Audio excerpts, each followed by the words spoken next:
trendy. Brown like Fendi. We can get friendly. We can get friendly.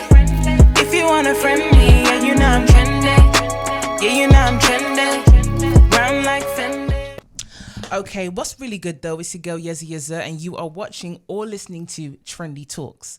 Now for today, you know, there's a lot of guys. I gotta give you a proper intro now. There's a lot of guys that claiming CEO, CFO, COO. I don't know. There's like a whole bunch of titles, but we got a real boss with us today, who goes by the name of TR. So let the people know what you do.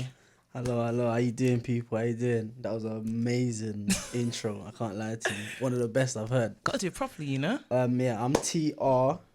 I'm a young chef, and I'm also an entrepreneur. I own my own restaurant.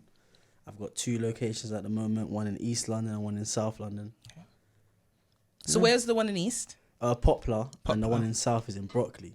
Okay, good. So first question anyway, and I think it makes sense with what's going on right now in the current climate. What's going through your mind? How are you feeling, especially with your business, with this whole lockdown period? To be fair, oddly enough, I feel good, you know. Okay. I feel quite positive, especially because I don't have to close down because of I sell food, so it's an essential. Okay. So I can still do takeaway and delivery and stuff. So yeah, I feel good. I feel positive. I feel like 2021 is going to be a much better year. Yeah. Claim it. So yeah, you just got to literally be grateful that things have still been able to tick over while all this craziness has been going on. It is mad. It's mad. I mean, thankfully your business is not affected, but there's a whole bunch of businesses and people that I know that are involved in certain industries that it's just either slowed it down or just a total freeze. Yeah. So yeah, man, kudos to you for it not affecting your business and you still being innovative in that sense. But what's really interesting with what you said, you're a chef. Now you're growing up in London. Let's not bait out where you're based. You know, yeah, I actually grew up in Jamaica, you know. Okay. Yeah. Okay, so then how did you get from Jamaica to here then? So I was born here. Yeah. And then I was here until about year 7, year 8. Okay. Then I think my parents thought I was gonna be bad, but I don't believe I was. One of those ones. Then they kind of shipped me over to Jamaica, and I was there for like 4 or 5 years. Then I came back when I was like 16, 17. Wow. Yeah. So then what was it like being a teenager in Jamaica in comparison to being a teenager here then? You know what it was, yeah? It's rough it's still kind of rough, innit? But it's a different rough. So you see, like over here, when I was younger, it's like always getting moved to, getting robbed, like that kind of stuff on a bus. Over there, it's more like, it's like there's bare poverty in it. So it's like... Wow. How can I explain it? It's fun though, because it's not as... for me, it wasn't as dangerous. Okay, so do people kind of make it out to be something it's not? Yeah, then? like people make it seem like Jamaica's worse than it is. They're throwing some sauce on it. Yeah, but it's not. Like, it's nothing like what the media portrays or what people portray at all. Okay. Yeah. So then, if you had to choose, what was the better experience then growing up? Oh, Jamaica, definitely. Oh, for down real? to this day, it's the best thing. So would best you go time of my back? life. Oh yeah, I want to retire over there. Okay. Yeah, definitely. So what's the retirement age for you? Forget what the state and the government say. What's retirement age for you? Do you know what it is? Yeah, if everything goes to plan, then I've got like a 10-year, 15 escape plan. Sounds 15 good. year, yeah. Okay, so in about 10, 15 years from now. So I'll be what, 40? Yeah, 40. basically, yeah. That's good. Yeah. That's good. That's realistic, to be honest. Who wants to be killing himself after 40? Literally. Yeah, unless you enjoy it. Yeah. No shade. Unless yeah. you enjoy it, then fair dues. But okay, cool. So Jamaica, you came back here at 16. Yeah. Okay, everyone else, I'm imagining, in London, your friends are wanting to be footballers. I know you got a friend that's a footballer, or they want to get into music. How do you wake up one day and go, you know what, I want to be a chef? Do you know what it is? Yeah, I've always been into cooking from when I was a kid. And then when I went back to Jamaica, it's like the man then will link up, put money together and cook. So man's skills are just getting better and better, learning from all different kind of people. Yeah. And I just realised that I just have a natural thing in the kitchen. I'm just naturally gifted in the kitchen. Okay. So then, yeah, it was just one of them things. And I just said, you know what? Let me just try a thing. And I tried it. And then we're here now, literally. Yeah. Literally. Okay, so when you're trying out different things and all that, how did you know what type of cook you wanted to be and what kind of food you wanted to cook? Was that an active decision, or you just fell into doing what you do now? You know what? Because Like, how would you describe the food you cook? Oh, so I cook a Jamaican. I cook it's an infusion between Jamaican and American soul food. Okay, yeah. Okay, because I was It's trying to it's a mix, pinpoint it. yeah. I wasn't sure. Okay. Yeah, it's a mix of the both. And that was more like, you know what it was when we started, because it's me and my brother that do it. Okay. When we started, we were just thinking, I don't really want to do the traditional Jamaican food because everyone does that, and you realize that it's Yeah. hard. From what I've seen anyway, a lot of shops, they start one way and it's hard to maintain that same level of consistency, because like Jamaican food, a lot of it is long process, a lot of time consuming. You got to watch it, like curry goat, all that stuff. You have to watch over it all the time, kind of thing. So like with what I do, it's a bit much easier to kind of maintain a certain level and a certain standard. Yeah. So we just tried to transition that into that, and how could you sell it on a mass production? Because what if I wanted to open 10 more? Then at least with how I do it now, you can kind of keep the same consistency throughout the branches. That's good. Okay, so you were really forward thinking when it came to getting everything together. Yeah.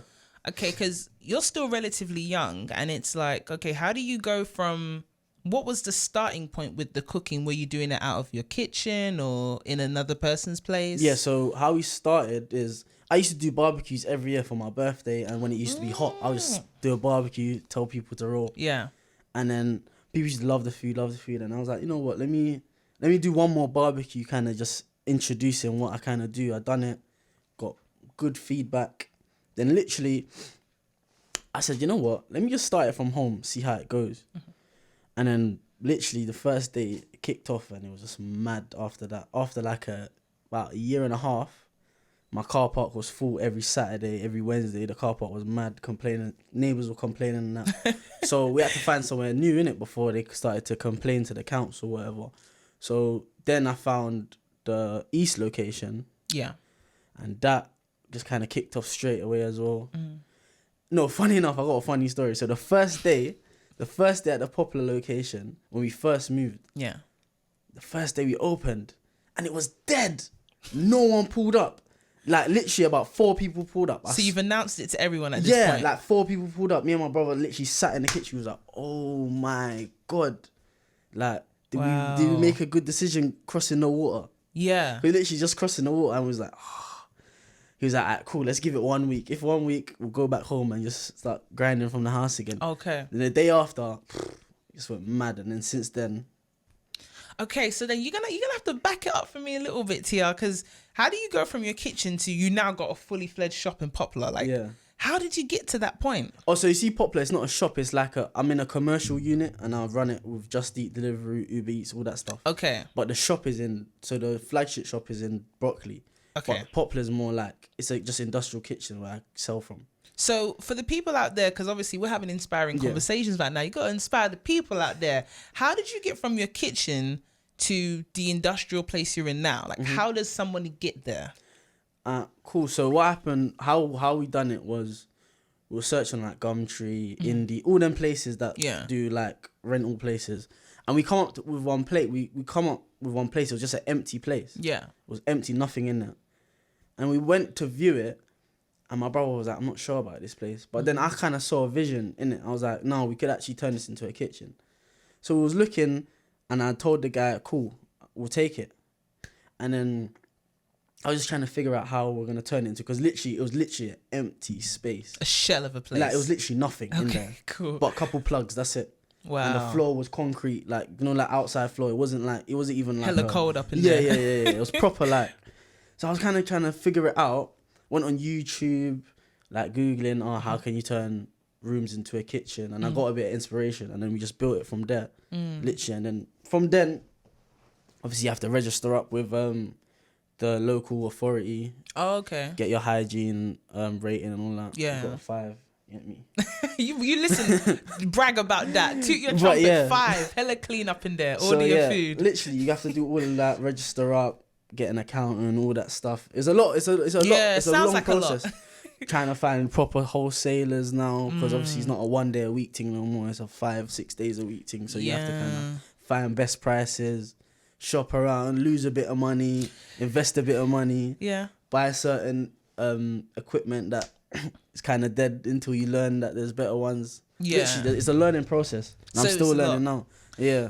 Because you mentioned you did it with your brother. I want to know, because I know in business, especially when you got a team, everyone, in my opinion, correct me if I'm wrong, everyone wears a different hat because everyone is best at what they do. So Yeah. what hat do you wear and what hat does your brother wear? Alright, cool. You see, like my brother, he's the one that implements the ideas. So like, Okay. I'll have an idea. He'll be able to computerize it. Like, he's the computer guy, build the menu, Okay. all yeah. that stuff. Social media guy, build all that stuff. Me, I'm more the out there person, face to face. I'll go to this. Like, when I first started, I had my hoodie, my t-shirt, my hat. I used to go to every party, every rave, Bagel King, everywhere. Anywhere I'm going, I'm stepping out in my brand, stopping everyone, chatting to them. Literally, that's me. That's my kind of thing. That's with good. the people, just grabbing people, chatting to them, bam, bam, boom, boom, boom, boom, that kind of stuff. That's me. So, okay, a lot of people kind of shy away from self-promotion. Listen, a lot of people can be bougie when it comes to their own business or shy. You've just mentioned you were fully out there in your brand. Yeah.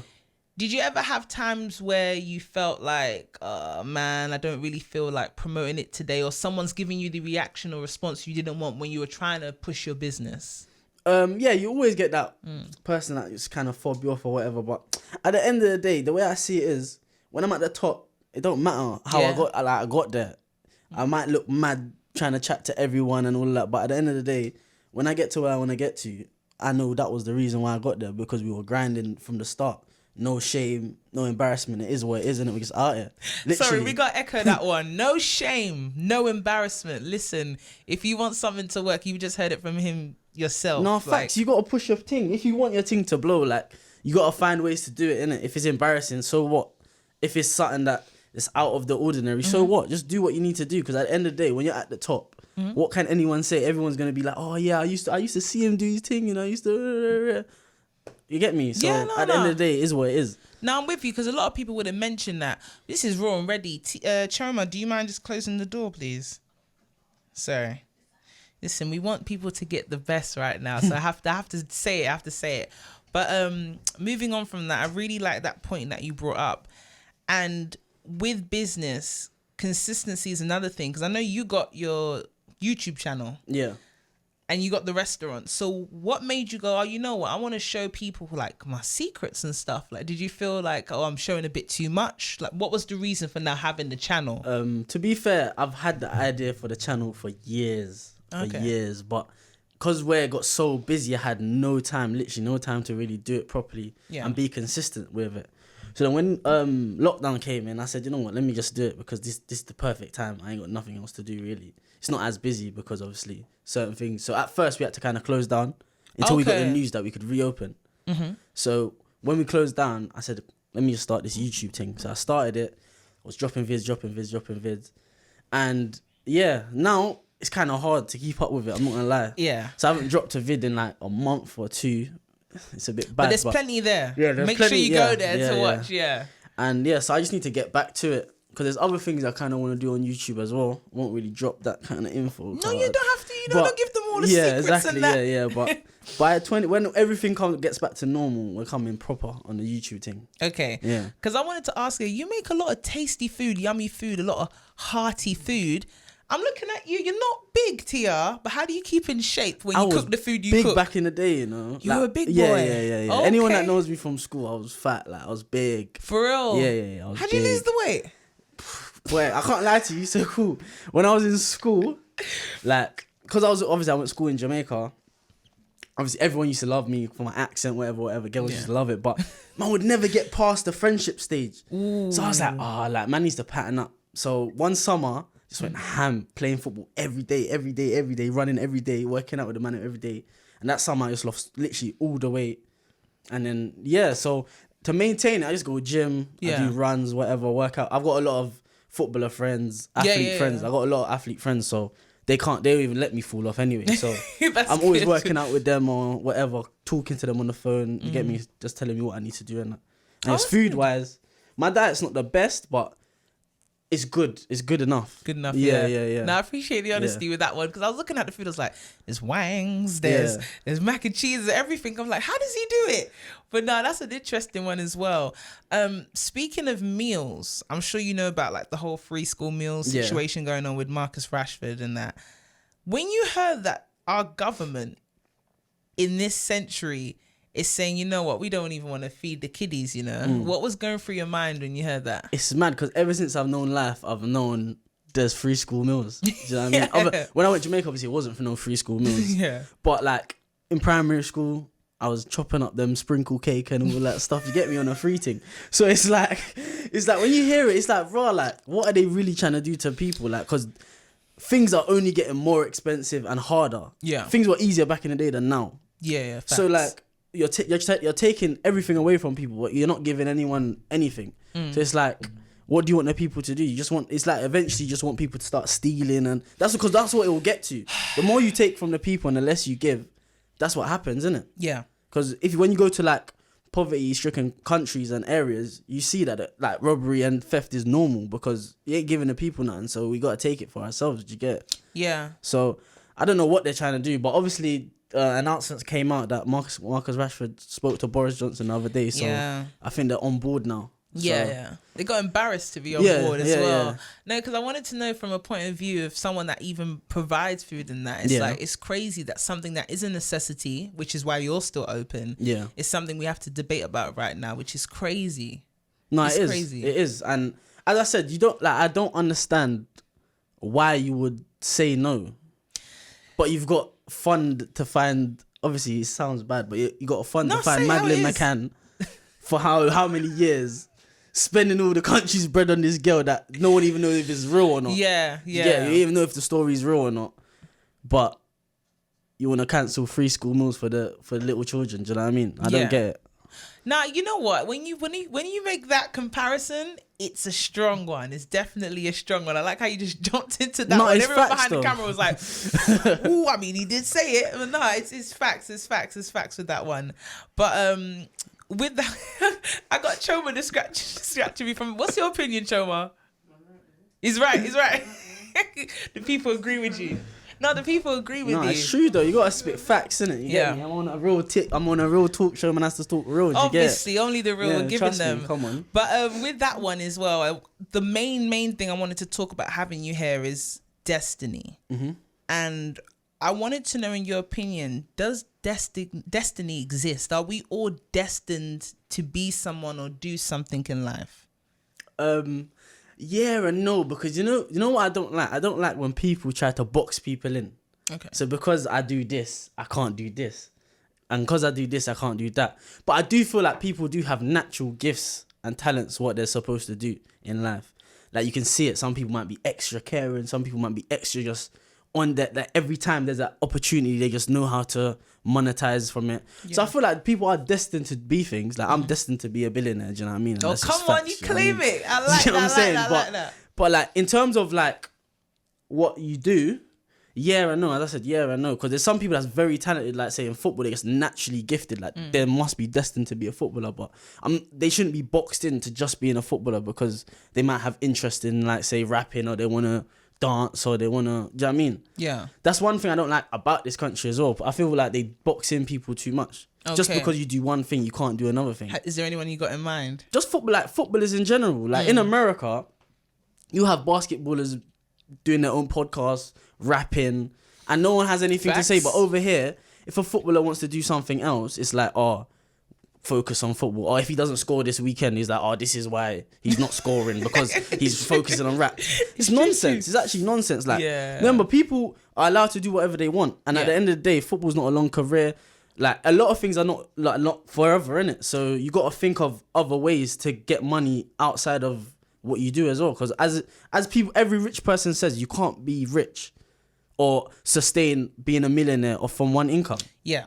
So there you go. No, it's facts. So when you say yes, you believe in destiny, but you are like yes and no. So what's the no about destiny? As I said, just a boxed in situation. Like I feel like you might have a natural talent for something, but I don't think just because you have a natural talent, you're destined to be rich in that aspect. You might find it somewhere else. There's a lot of people that their feelings are hurt now with you saying that. What do you mean by that? Break it down. Because like you might be good at football, but then I know so many talented footballers that have not got their break yet, and they might never get their break. Do you know what I mean? So then, but if you look at them, you would say they're destined to be a footballer. But they might. What do you say to people like that then? Like, when it gets to a certain point, you got to find other ways of making. Even if you might be good at football, but you might not be a footballer. You might be a football coach. You might be a physio. You might be something else. You might start your own football talk show. There's other ways of. Do you get what I'm saying? And I think I don't think, because it's, as I said, it's a hard one, isn't it? Because you want to put all your eggs in one basket because you want to give everything the 100%. But at the same time, sometimes you got to think if this one doesn't pop, this could be the be all and end all for me. Yeah. Do you get what I'm saying? So it's a hard one, isn't it? Okay, say you had a friend, yeah. Let's not put football, because I know you got a lot of football friends. You don't hurt any feelings. Yeah. But say you got a friend that's really into something and you can kind of see time's ticking and it's like, I might need to have the discussion with them because you've got that kind of relationship. Are you the type to have the discussion, or are you just in the... It depends on how close I am to them. So how would you... say I'm the friend. Yeah. Tell me. Talk to me. Say, oh, you know what, Yezzi, we need an intervention. I'll be like, yo, you see this... let's just say it's music, for instance. Yeah. I say this music. I'll be like, see this music thing, are you giving your 100%? If you say yeah, and I'm like, all right, cool. We've been doing this for 4 or 5 years now. We can see that you're not even making no kind of progress. I'll be like, bro, I can't lie. We got to think of something else. Okay. That was straight love. Yeah, we got to try something else. Do you know what I mean? And that's real, innit? If you get upset about it, it's life, innit? With me, I've always been the kind of person, I'd rather you be upset with me than be upset with me for what I said than for what I haven't said, and then you embarrass yourself to the world. Do you know what I mean? Okay. If you're wearing a dead outfit, I'll rather tell you than let you go out and you're looking mad. You know what I'm saying? I'm that friend as well. I can't reach the motive with you if I know you're not helping us, because we're going out as a squad. You need to represent all of us. There you go. Okay, so we're evaluating when things are worth it. You've opened up Poplar. That was the first one. You decide to open up the second one in South. How did you know it was time to open up the second one? Just because it was in East, a lot of my South customers, some of them were still coming, quite a few were still coming, but a lot would be like, bro, you need to open something in South. This is a myth. Bro, I've done always traffic. Commercial road, always traffic. You need to hate that tunnel. Yeah, bro, you got to open up something in South, bro. I'm telling you, every day since we moved, you'll get something. Even now, because I started in Bermondsey, everyone wants me to open one in Bermondsey. Even up to this day, every day someone says, yo, bro, you need to open up the one in the ends. Even though Broccoli's just down the road, but people are still like, you need to people are like, you get what I'm saying? So it's a postcode. Yeah, so it's it was always literally any time was good time to open one. Okay. But obviously we had to get money, all of that stuff. Okay. And there's no private investment or none of that. It's all just me and my brother off our own backs, you get what I'm saying? So yeah, it was just literally time to save. When we got enough money, then we go again. And then took us about 2 years, and we just back again. 2 years after you opened the first one? No, so overall we've been open... 2021, I opened in 2017, I think. Okay. Yeah, 2017, so it'll be 4 years. Okay. In July. So you opened up the second one based purely on demand? Yeah, we opened that last year. Okay. But we was always going to open one in South. That was always going to happen. Yeah. Okay, cool. So you got 2 right now, bubbling successfully. In 10 years from now, what do you want people to say about you? 10 years from now, I would want people to say, we can get friendly if you want a friend. Yeah, you know I'm trendy.